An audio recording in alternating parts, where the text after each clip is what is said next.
views expressed on this program are those of the hosts, guests, and callers, and are not necessarily those of this station, its management, or other advertisers. You're listening to Transformation Talk Radio.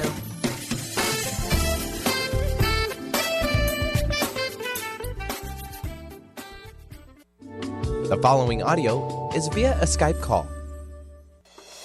You are listening to Life Design Radio, from adversity to awesome, with me, Susan De Lorenzo. Tune in each month as I join with Dr. Pat and offer up the best tools for pulling the gems from adversity and designing a life you would really love.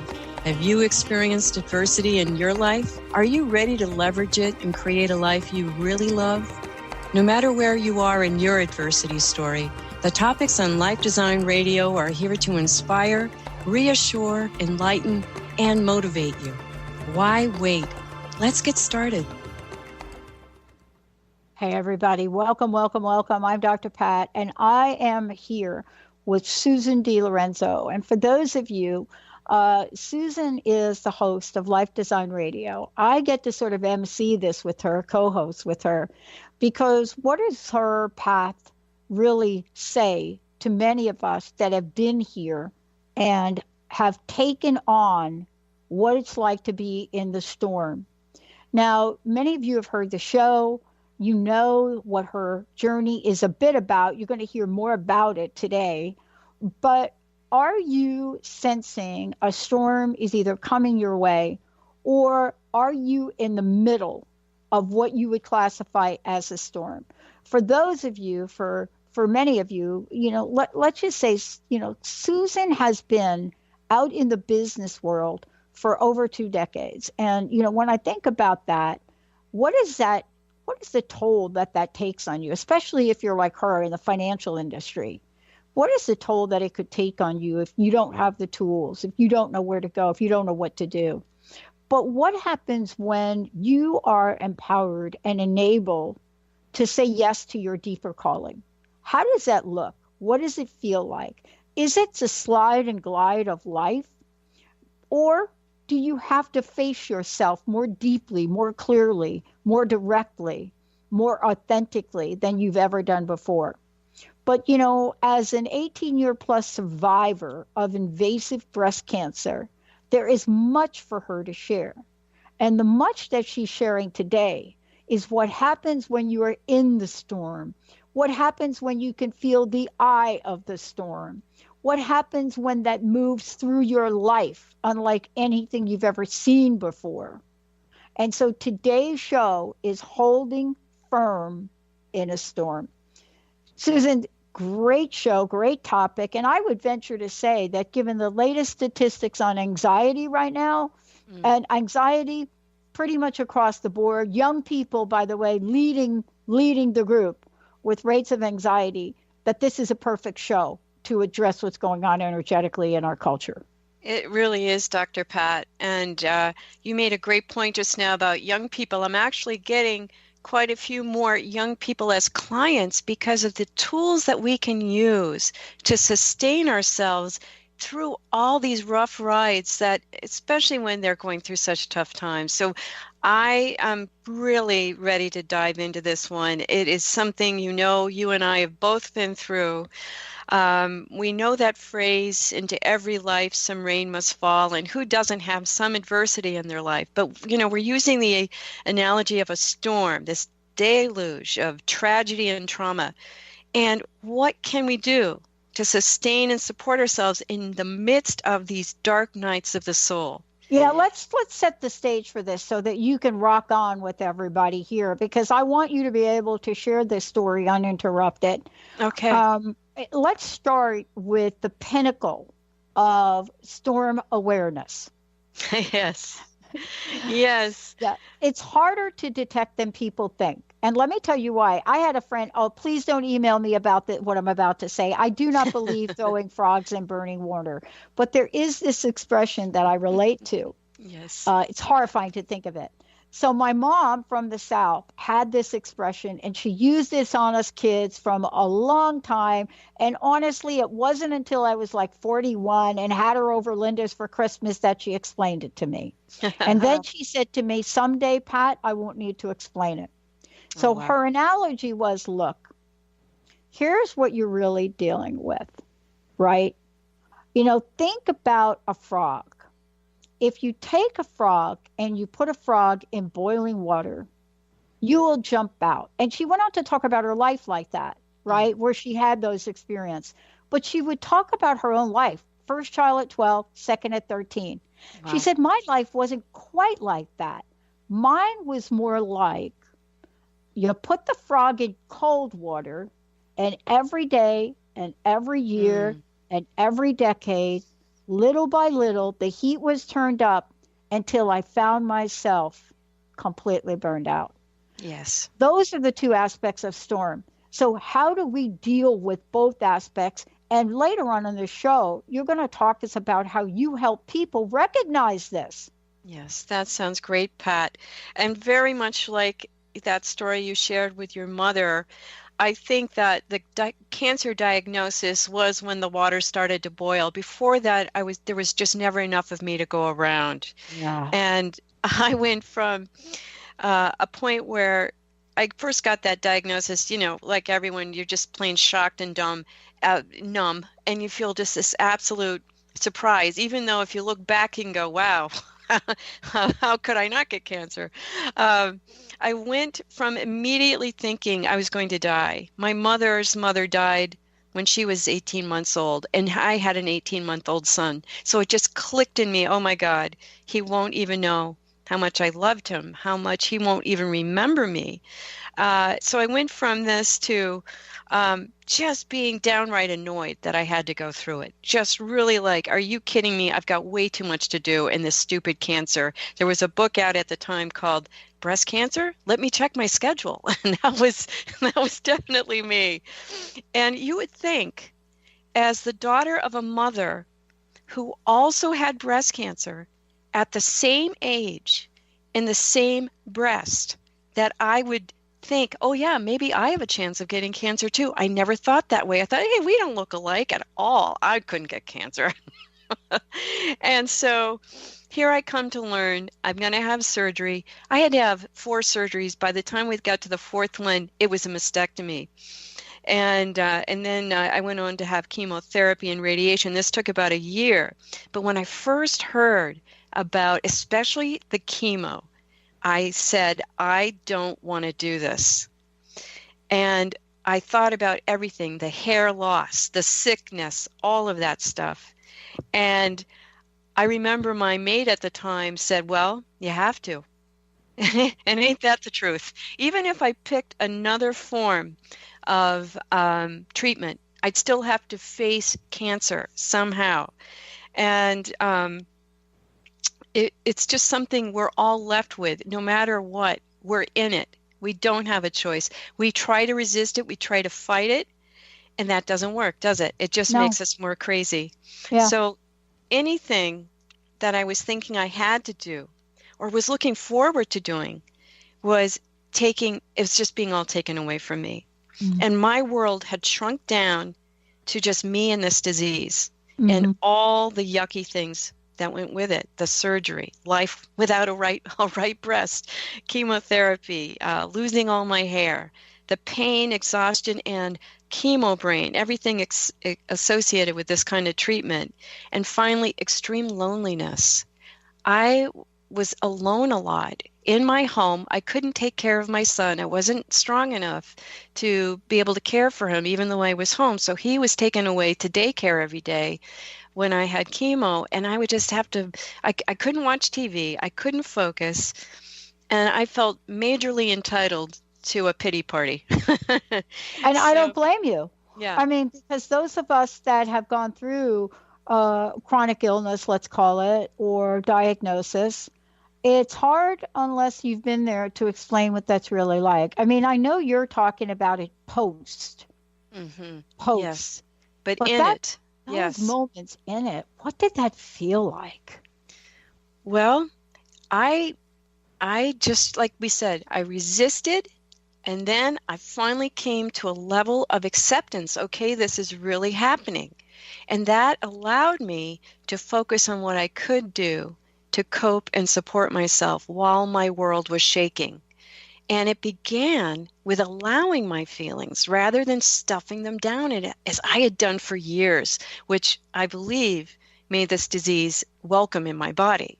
And there was nowhere to hide from this one. It demanded my full attention. I felt like I could watch it go by me, or I could, the only thing I could control was me. I couldn't control the outer world. So it was a gradual process.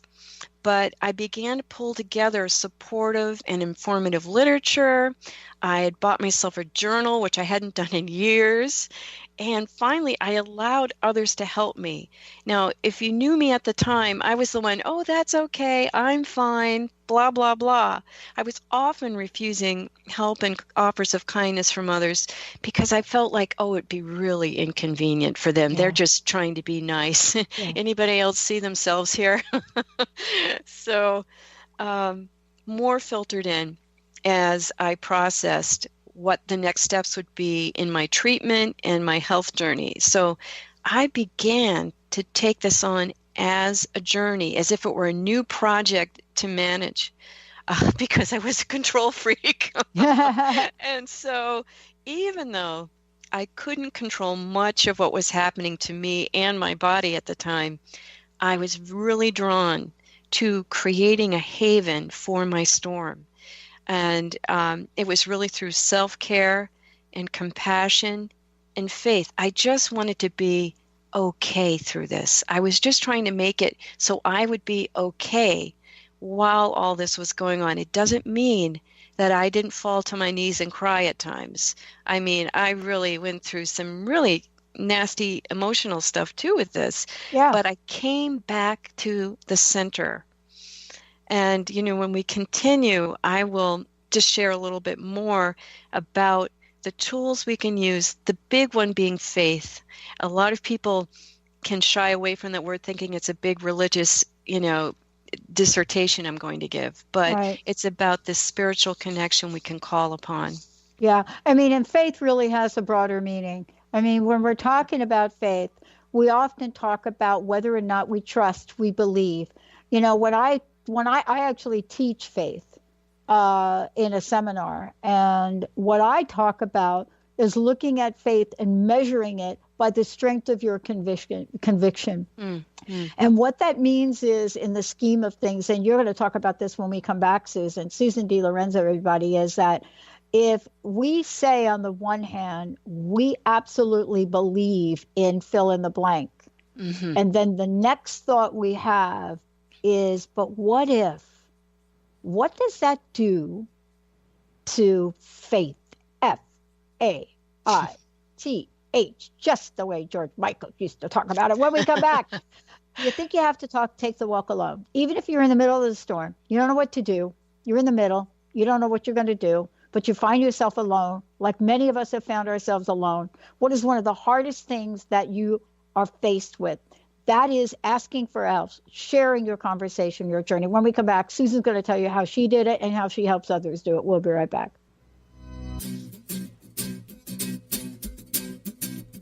Well, I guess it would be nice if I could touch your body. I know not everybody has got a body like you, but I gotta think twice. Stuck in a roundabout of dysfunction? Stop circling around difficult issues and find out what's been holding you back. Learn how to speak your truth to power with host Dr. Kathy Obear. Create real change with smart tools and smart strategies. No frills, no fluff, just life-changing conversations to help get you where you want to be. Extend your reach and become an agent for real change with Kathy Obear. For more information on Kathy and her work, please visit drkathyobear.com. That's drkathyobear.com. To find answers to life's questions, you need to look within yourself. Dr. Glenna Rice brings your questionable conversations on Transformation Talk Radio each month. Tune in each month for insight into how you can live up to your full potential. Dr. Glenna is a physical therapist, certified Access Consciousness, and Access Body Class Facilitator. How does it get any better than this? For more information on Dr. Glenna Rice and her work, visit glennarice.com. Darcy Pariso is your connection to spirit, energy, and healing. You can meet Darcy in person at upcoming events throughout Seattle. Do you have questions about your animal companions, yourself, or do you desire to communicate with loved ones on the other side? Darcy will connect you and get answers. Darcy can also work with energy healing to help you and your animal companions feel more balanced and recharged. Visit darcypariso.com/events. Calling all moms, it's time to awaken your vibrant, intuitive, loving self in every area of your life. Join host Debbie Pokornik as she shares thoughts, stories, and tools to help you stand in your power. Listen to Vibrant, Powerful Moms helping everyday women create extraordinary lives. Mondays at 2:30 Pacific, 5:30 Eastern. For more information about Debbie, visit empoweringenergy.com. That's empowering with letters NRG.com. Do you want the knowledge and wisdom to understand where spirituality, science, and psychology intersect? Then join the Karmic Path Radio Show with Tina and Laura on TransformationTalkRadio.com Thursdays at 4 p.m. Pacific.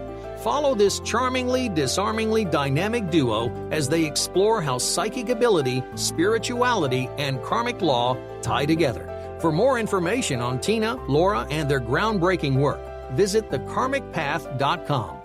How would you like increased health and vitality? How would you like to avoid the onset of disease as well as slow the aging process? This is all possible through a simple, safe, and natural process. Every day we are either moving toward wellness or away from wellness. Hi, I'm Mary Jane Mack. I'd like to be your partner in achieving optimal health. Contact me now at maryjanemack.com or call 425-392-0659. Visit maryjanemack.com.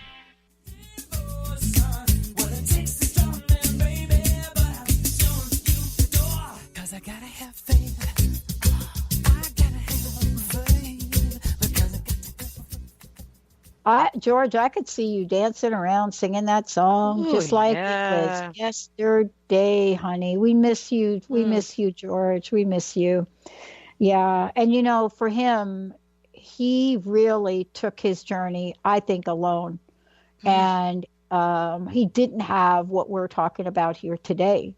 And like so many people now, we're getting the statistics out now, Susan. My mother, one of them, suicide. George Michael, of course, I think the jury's still out on that. But the point is, when life gets that tough, where do you go? Right. Susan, before we talk about what it means to never walk alone, can you tell folks about your coaching business, about what you're doing to help, and how they can work with you directly? Yes, I'd love to.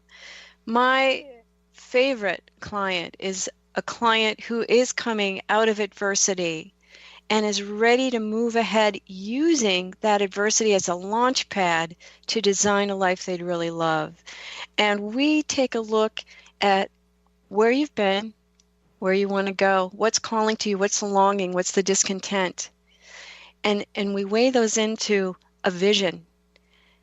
And we start there. And we just take step by step in informing ourselves of new mindsets, of action steps, and finding that one day, when we look back, maybe even in over a month's time, we're starting to notice little changes in ourselves. Mm-hmm. And life gets a lot better as we keep taking that journey. You know, let's talk about life getting a lot better as we take the journey. And I think this is part of the work you do. You know, there's a moment in a storm, I think, right, where, you know how we talk about the eye, where it gets calm for a little bit? Yes. And I don't know what your journey has been like, but when I've gotten into that eye of the storm, I wasn't deceived by the fact that it's an eye, meaning it's only there temporarily. Mm-hmm. I had to learn that. And so I knew more was coming. But what happened in those moments was I had a realization that there was something else that I could call on to help me. spirit, God, whatever you want. So tell us about how that factored in for you. Yes. So from that beautiful Broadway show Carousel, the song You'll Never Walk Alone, the first lines, when you walk through a storm, hold your head up high and don't be afraid of the dark. Now that sounds like a tall order, but consider a storm out on the ocean. And the outer appearance, it's so rough and often with these huge, daunting waves. But if you go down, if you were to go down, deep down into the ocean, you would arrive at the calm, serene place. So outside in our lives, just like you used the analogy of the hurricane, Pat, all hell can be breaking loose. Mm-hmm. But when we access the deepest part of ourselves, that's where we can find a haven filled with love, comfort, and even encouragement and inspiration. That's what happened for me. I did believe in a higher power before cancer, but I really called upon this connection at the time of diagnosis, and especially as things got tougher. I did say, brought to my knees. I was literally brought to my knees through just absolute, I think, being completely wrung out. Yeah. Being completely wrung out. And so by the time, about a year later, that my marriage was in the flames, I could turn immediately to that same solace and comfort that I found in prayer and meditation. And, I just believed, hey, if I made it through cancer with this stuff, with this practice, that this too will be fine. Mm-hmm. I didn't like it. I didn't know what I was going to do, being a single working mother. I didn't want to even think that far ahead. I just went to, what? If I've made it this far, I'm going to keep going. And this is my practice now. So during the time of cancer, I enlisted what I would call an entire spiritual staff. In addition to that deep connection I felt to God, or however you want to call our divine creator, I called upon angels, guides, ancestors, and just going directly to God with my worries, my tears, my fear, everything. Just provided me with that wonderful phrase that they use in Christianity, a peace which passes all understanding. Like, how can I feel this comforted? It's beyond my understanding. Isn't that amazing? Well, part of it too is, talk about this. That doesn't come without a little bit of a pity party, right? Exactly. You have to burst into flames first, I think, and then say, wow, I was just rescued. And I wasn't much of a Bible reader, but I remember times when I couldn't sleep. It'd be like 2 or 3 in the morning, and I would go downstairs and pull my grandfather's Bible off the bookshelf, and I'd open up to the 23rd Psalm, "The Lord is my shepherd." And that beautiful line where, he makes me lie down in green pastures, like, wow, that just is a comfort. Now, there are so many other ways. You don't have to read the Bible, but it's the idea of drawing inspiration, drawing comfort.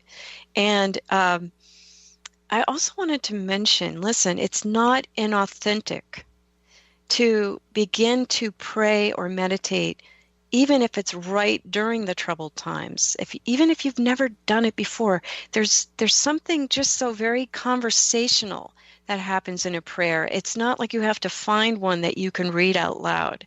It's really about having a conversation. And there's a beautiful line from an old Paul Simon song. The song was "Some Folks' Lives Roll Easy," and it says, "Here I am, Lord. I'm knocking at your place of business. I know I ain't got no business here. But you said if I ever got so low I was busted, you could be trusted." And with a feeling of surrender in there, right? Into being loved and cared for, no matter what the outside appearance, no matter what your past history, that you're saying, hey, this would be a really good time to check in. I've never checked in before.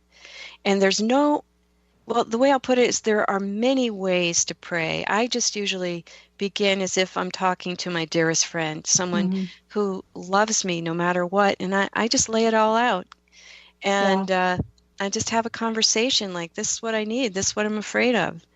And I was in the middle of chemo, and I couldn't sleep. I had so much worry. Just my brain was just, those shattering monkeys of worry.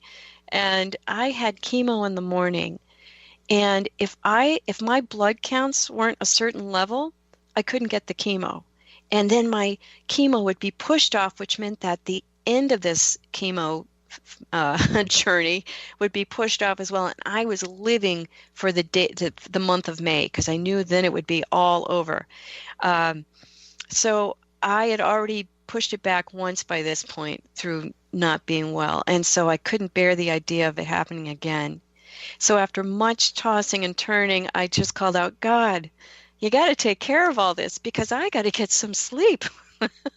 And then I flung my hands up into the air, like I was flinging all these worries that were dancing in my head up into the sky for God to handle. And I actually rolled over and fell asleep.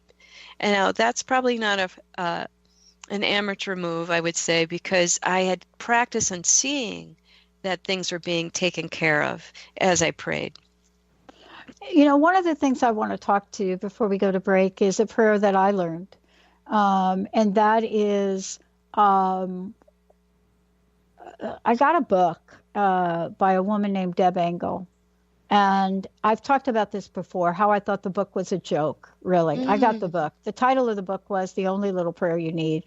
And, I think about me, though, Susan, 15 years, close to 9,000 interviews. And then I get a book, The Only Little Prayer You Need. And for some reason, there was something about that book that wouldn't let go of me. And I didn't know Deb at the time. Then I get the book, then I interview her. And here's what the prayer is. And ever since, this is what I do. See, one of the things that you and I have learned about our illness and about our lives is we now know that we have to go into preventative motion, right? Keep the connection. Right. Yes. But even in our bodies, I mean, I'm not going to sit there and eat a half a chocolate cake today, knowing what the relationship between sugar and cancer is. I'm not going to do that, right? Or I'm not necessarily going to sit in a room with Roundup that's put in the grass or something. I'm just not going to do that anymore. But, growing up as a kid, we did stuff like that. Sure. So this is the prayer. There's a preventative. And if we could take your advice about the tools that are important and not think that we don't have to go into a maintenance mode, right? Yes. Then we would probably hire more people like you on a regular basis so that we could avoid the tsunami. And we're going to take a short break. When we come back, we're going to be talking about what you can do, what you can change, what the toolbox looks like that not only is built on faith, the foundation of this, but what if your toolbox wasn't just for the moment that you're boarding up the doors on your house, you're trying to protect, you got the sandbags, making sure the water doesn't come in, and that can't be the toolbox. It can't be the toolbox of almost disaster. See, there's a toolbox that's called Toolbox Almost Disaster, and there's a toolbox that calls Toolbox of Ebb and Flow, Abundance, Prosperity, and the Slide and Glide of Life. When we come back, Susan De Lorenzo is going to talk about both of them. We'll be right back.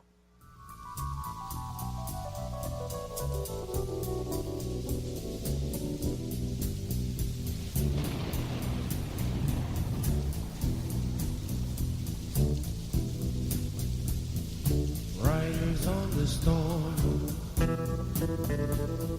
Riders on the storm.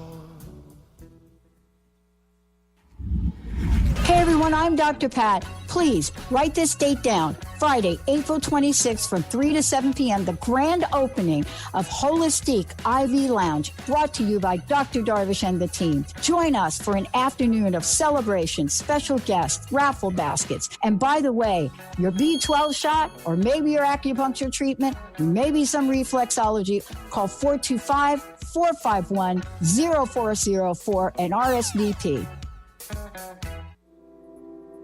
Are you ready to broadcast your brand ideal with the latest in information technology? Bioresonance software distills your brand ideal or intention and enhances your core internal organizing principle.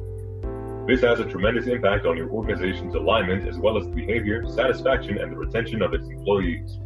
Your physical business structure can unfurl, opening up the possibilities of creating an energetic presence for a brand even ahead of its launch. Check out JeanetteWolf.com for more on its signature frequency branding. If you have a sense that you were meant for more, join Heather Allison every third Tuesday at noon Pacific as she explores an ancient, forgotten energy within us and helps us access our original archetypal blueprint.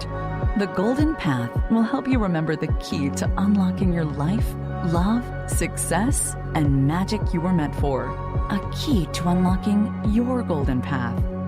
Visit heather-allison.com.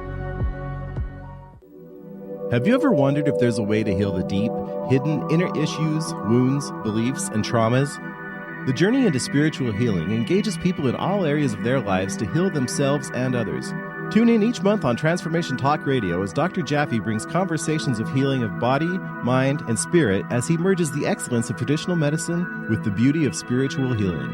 For more information about Dr. Jaffe, this show, and his work, visit drjaffemd.com. Awareness is universal. Establishing a living awareness through meditation brings peaceful, healthy, and creative well-being into your everyday life. The practice of living awareness, Spirit Fire's own meditation practice, is built on this belief and is designed for every level of practitioner. Each year, Spirit Fire hosts living awareness meditation retreats that allow you to explore the practice in depth at our retreat center in beautiful Western Massachusetts. Introduce yourself to meditation and the practice at the Foundation's retreat. Attend, in silence, a silent meditation retreat focused on mindfulness, presence, and nature, or be engaged with the meditation sittings themselves at the Deepening Retreat.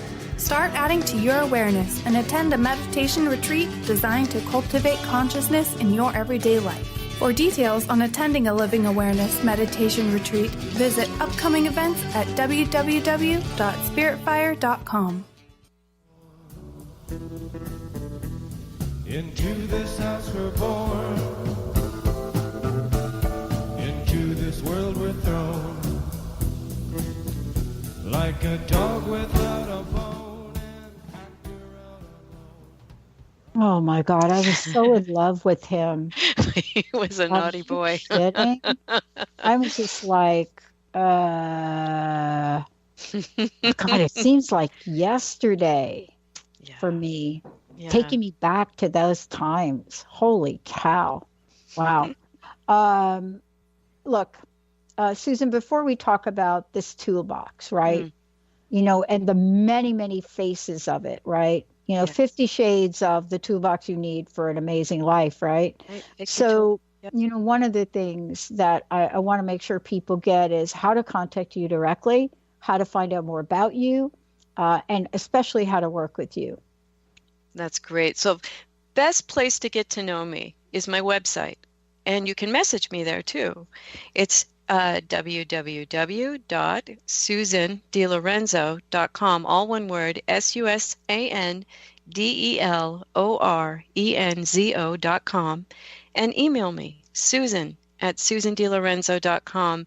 We can talk about a discovery session, a life mapping session. That's the idea of finding out if that's a good fit for you, and what, if nothing else, that one session, it's complimentary, and it gives you a set point. And that's what I love about talking, where not everybody can work with me. And I'm not right for everybody, but I'm ready for many. And this is where I love these sessions, because they walk away with inspiration, with a set point, a clear idea of what could be next for them. And I just invite you to come and get to know me on my website, and definitely reach out to me and let's connect. How's that? Okay. So we're talking about a toolbox, right? Yes. And I want to ask you from your perspective to set the stage. Mm-hmm. Describe for our listeners your definition of a toolbox and why this has become so important in the work you do. Absolutely. For me, the toolbox is everything to do with mindset and activity, action steps. So we're cleaning out ideas and thoughts, expectations about our lives that don't serve us, like me thinking I wasn't good enough, so forth. The toolbox we're talking about in terms of adversity, being in an adversity, are the ones that sustain us by remembering that we are greater than any circumstance. Consider that you can't make your heart beat one time on your own. It's being done for you. Just as your lungs continue to fill with air, life is here to sustain you, not only physically, but during your journey as a soul. So that's the biggest mindset piece we can put in our toolbox right now, is that I'm being sustained by something even greater than the collection of circumstances around me. My circumstances surround me, but they are not me. So that's the type of toolbox we're packing. That's the most important tool in our toolbox, is how we look through the lens of perception. And I think, that has everything to do with the topic we just covered in the last segment, faith. That was the foundation for getting through my dark night of the soul. But there were certainly other people, other mindsets, other actions that sustained me during the rough spots, the particularly rough spots. And some of these, I've mentioned in recent episodes, like we did a recent episode on bridging from our adversity to our new life. And one of the things that was the richest to me, that I had no idea how it was going to come back and continue to give to me long after adversity, was reaching out to friends and welcoming help. I was amazed at the wonderful friends who supported me. I had one who would just listen and comfort and reassure and give me these warm, enveloping hugs. And when I lost my hair, she would even rub my bald chemo head, which I just loved. And then I had this other friend who was a certified Reiki practitioner, and she would bring her table along with another Reiki practitioner on the day of chemo. They would arrive that evening, and I was given all these medications to take, but I didn't need to take them, because by the time they were done working on me, I was just dragged up and fell asleep in bed, because it was so powerful, and that was just done for me. Then there were those who brought meals over, those who sent flowers. I had someone who remained anonymous, and she would send me these funny little gifts, and my favorite was my Xena Warrior Princess fridge magnet. Mm-hmm. I felt just incredibly blessed. And one thing I do want to warn or just alert our listeners to is that you will have some family and friends you think will absolutely be there. They, for whatever reason, and you may never know what that reason is, they can't handle what you are going through, or just don't know how to approach your situation. But on the other hand, there were acquaintances, people I barely knew, that did the most amazing things for me. So I just continued to focus on those who were there for me, and I couldn't deal with any more pain, so I wasn't going to address those that I felt disappointed by at the time. That was a big one for me. The other one, and I did mention this before, is I found a support group of other breast cancer patients. And what a great group of women. And we had a wonderful leader who was a social worker with the hospital. And my maid at the time and I also saw a social worker separately who worked with couples where one was going through cancer treatment. And it was here that I first got my first inkling that my marriage was in trouble. So when my treatment was over and I had my broken marriage right in front of me, I then found a good therapist who helped me navigate the end of my marriage and how we would move forward co-parenting our son.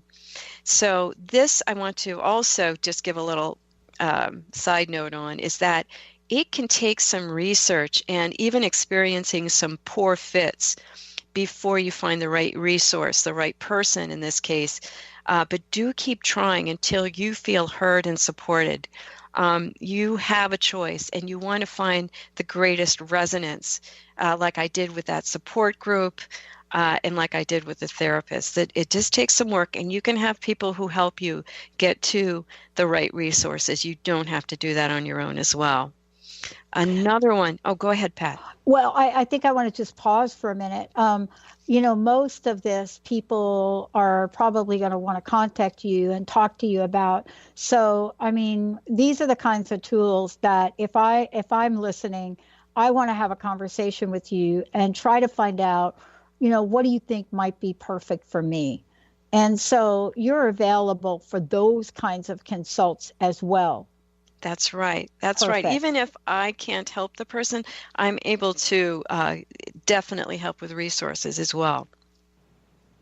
Beautiful. Yes. Yeah. Yes. So I wanted to make sure we got that in. Oh, thank you. Well. Yes, Yep. of course. Okay, great. No, that's that. Because this it is a comes big from tool. This is a big toolbox. Yeah, it is a big toolbox, and it definitely comes from experience and from my heart too.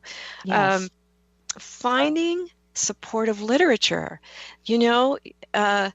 I'm not the first person who went through cancer or divorce, and you're probably not the first to go through what you're going through.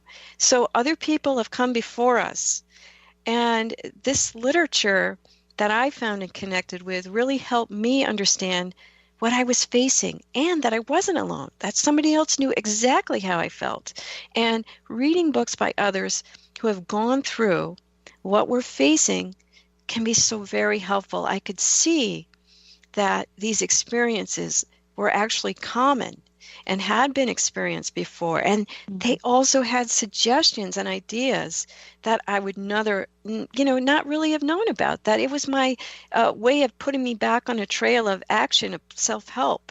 And one of the books that really helped, and it led to another tool in my toolbox, was a book about loving your post-mastectomy body. Now that sounds like a tall order, but there's a book out there. Her name is Rebecca Zuckweiler, and many people go through reconstruction, but I didn't do it right away, so I was left one-breasted for a while.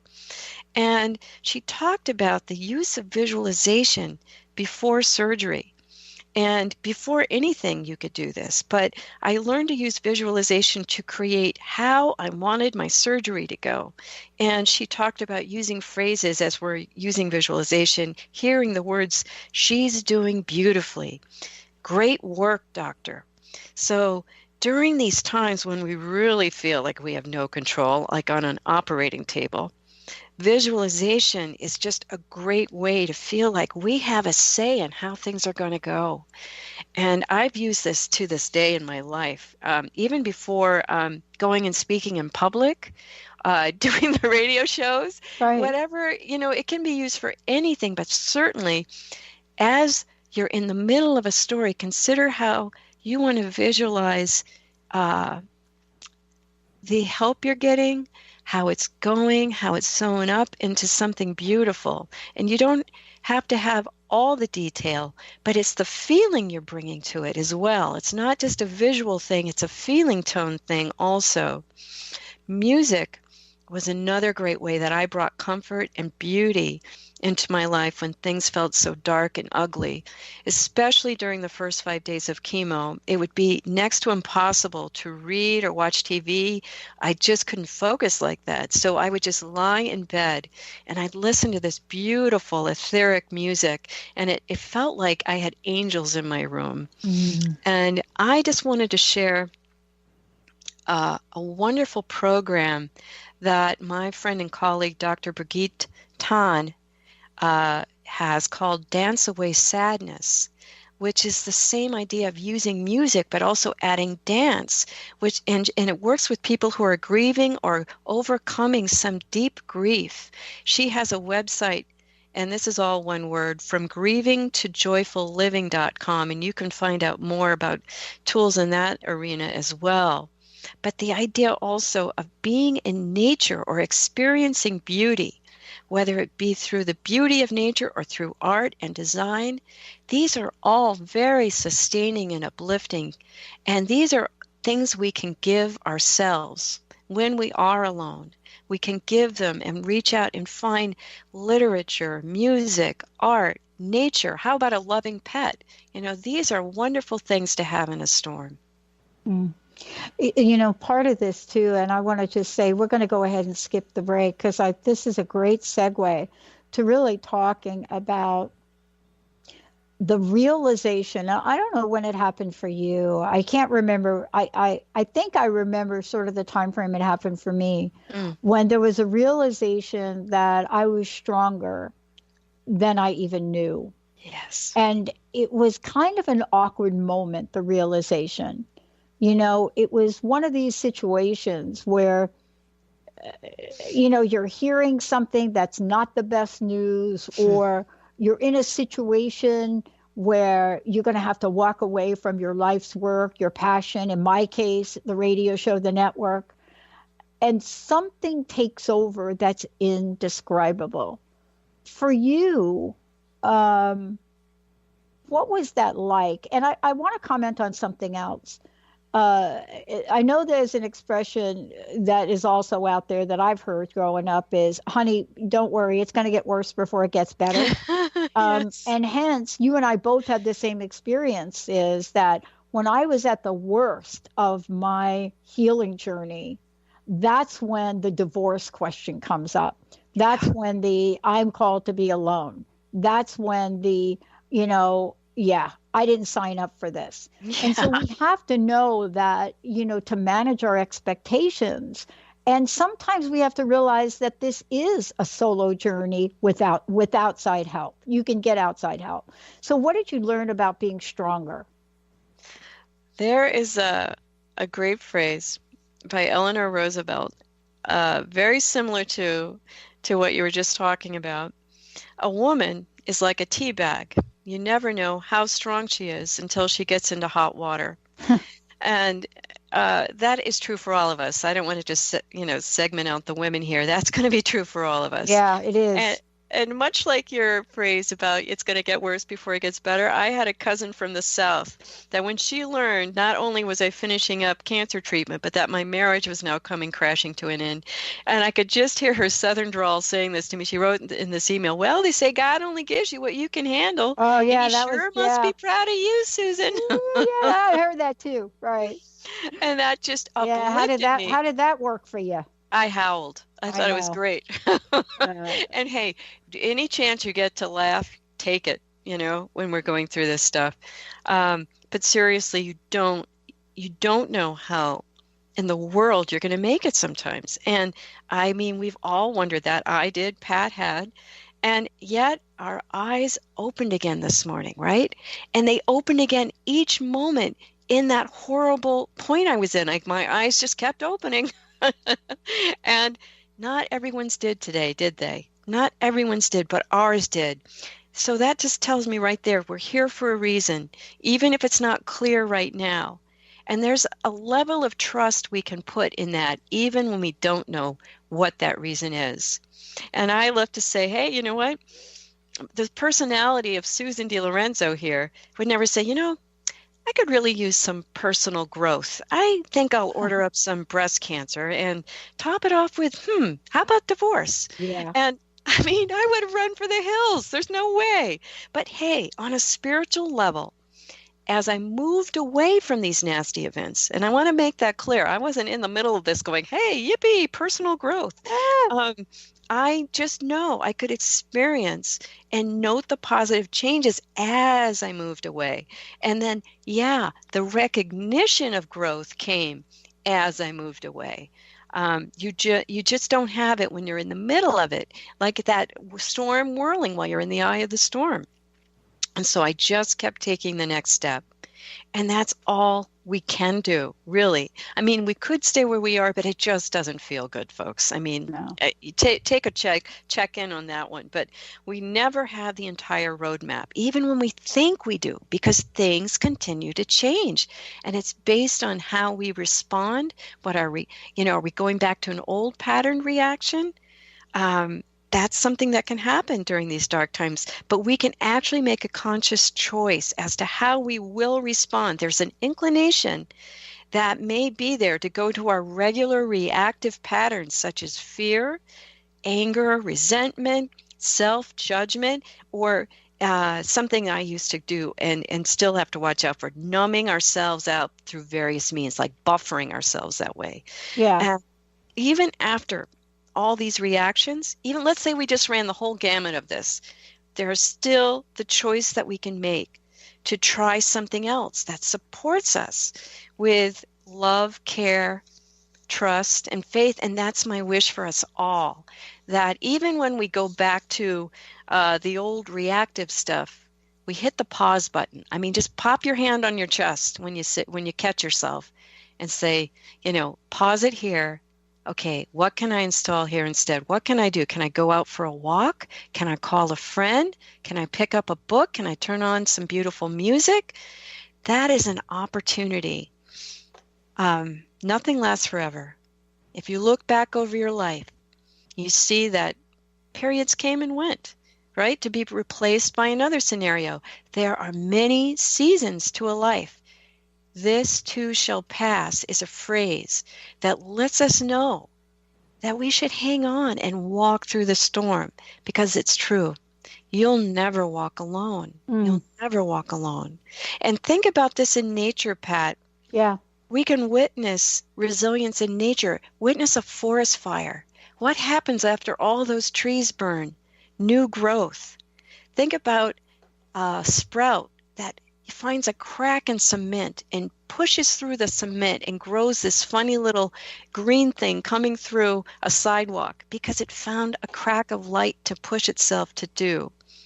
And I just want to just close by saying I hope that our listeners have found things here that they can use and support themselves with through a tough time, because I'm here to say that, along with many others who share their stories of adversity, that you will rise again. You just keep going, no matter how unskilled, how messy it feels, and things will become clearer as time passes. So reach out for help. Reach out for me, Susan at SusanDeLorenzo.com.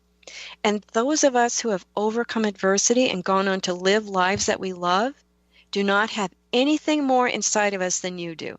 You matter, and your story matters, because your adversity does not have to be a life sentence, but can actually turn out to be a transformational chapter in your story. And none of us would ever ask for this stuff, but when it's all said and done, and we're standing on the other side of that nasty adversity, we have the opportunity to help others through theirs as we create our lives anew. Wow. Susan, thank you so much for a very, very powerful show. And, part of this is you going through the adversity that you go through, me going through the adversity I go through. Somebody asked me the other day, and they said, have you lost your mind, Pat? And I just looked at them like, now I had to think, because I have been told, I have performance reviews, Susan. Oh, boy. If I go back to my executive level, the performance review says, great, she is awesome, but we think she comes from another planet, right? Yeah. Okay. I just want to say that. But I think part of us has to have a little bit of that for us to show up as you show up. Because, see, for somebody like you to take what you've gone through and then turn it into a premier, globally sought after coaching program to move people from the bowels of defeat to ultimate pinnacle of success, we have to be a little bit something going on up here, right? Yeah. Because most of the people around us are like, dude, why aren't you retiring? Why aren't you just selling your book? Why aren't you just going to the beach? And we're like, I don't know. That is not me. It's not in us to be that way. So thank you for today. Please give out your website. Please tell us about some events you're doing. Come on. We just got to get Yes. out of this. Oh, I do have an event. I'm loving this event. It's called Peace and Power for Women. It's Sunday, June 2nd, 4 p.m. at the Seven Arrows Farm in South Attleboro. And we're beginning, my wonderful partner and yoga instructor, Amy McPhee, and I. Amy's going to lead grounding and meditation and yoga. And then I take them over. And while they're open like that, we create a vision for a life they'd really love, and the action steps and mindsets. Yeah. Susan, I want to tell you, I'm going to connect you with our Spirit Fire host so that you could get to their retreat.